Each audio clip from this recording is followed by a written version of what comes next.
When I think of capital market development, Saudi Arabia is a very, very good example. And you can just reflect back on the progress made in the last few years in particular.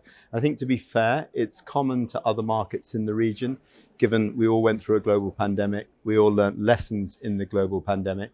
And in many ways, I think it informed the thinking, the strategic thinking of business, the way businesses are run, and how business represents themselves to the investment community.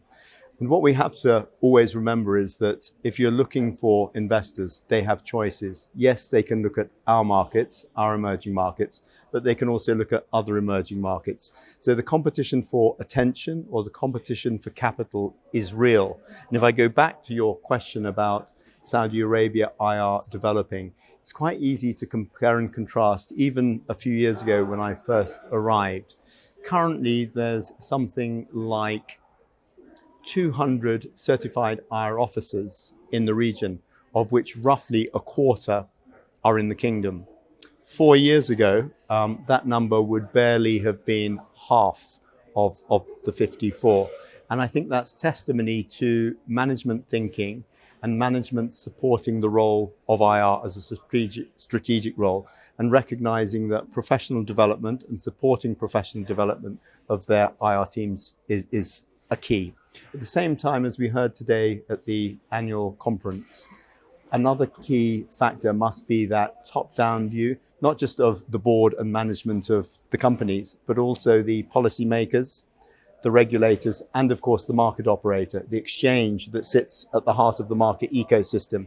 And I think with guidelines on investor relations, with guidelines on ESG reporting in the last few years, this has really elevated the discussion and also the response from the companies. And that has helped investor relations to develop very, very quickly. If I just go back to my point around the global pandemic, of course, everything was virtual. So if we can take those lessons of reaching audiences we couldn't reach in person and use online to talk to whoever we want to talk to, when we want to talk to them at our convenience, you're suddenly able to build out the investment community from beyond just the region to an international community, whether in Asia before we start our day, or whether in North America when we end our day. And in many ways, that's the challenge for the IRO of today. Use of great technology to reach new markets, new audiences, including new investors, while at the same time recognizing the great capital market development that's being driven top down, as I said, by the policymakers.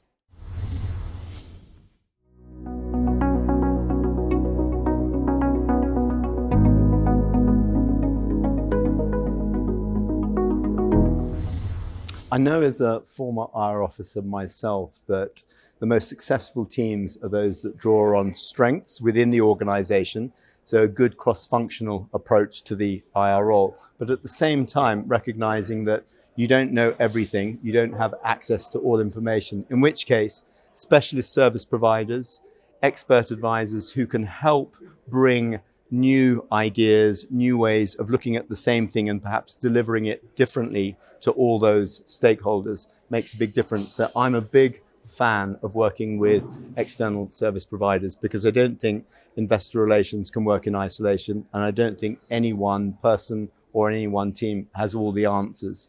You learn by working with experts, and those experts bring in different views, some of which you can use on a practical basis day to day, if not more strategically. So the answer is yes to the question.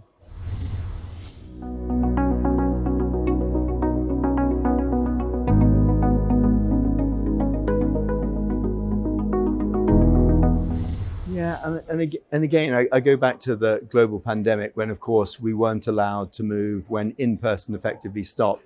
And although we got tired of being online, I think, as you know, as a media organization, there are so many platforms and channels that could be employed for investor relations. And I think it was a bit of a wake-up call from an IR point of view to recognize that actually we probably weren't using them to their full capacity or to the full effectiveness that we could have been.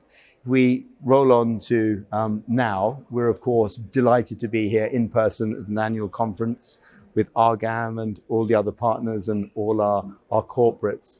And I think we just have to reflect on, well, let's not lose all the lessons learned from the global pandemic, through use of great technology, through use of other platforms, other channels to get our investment story out. So I think in terms of growth and capital market development, of course, technology is key.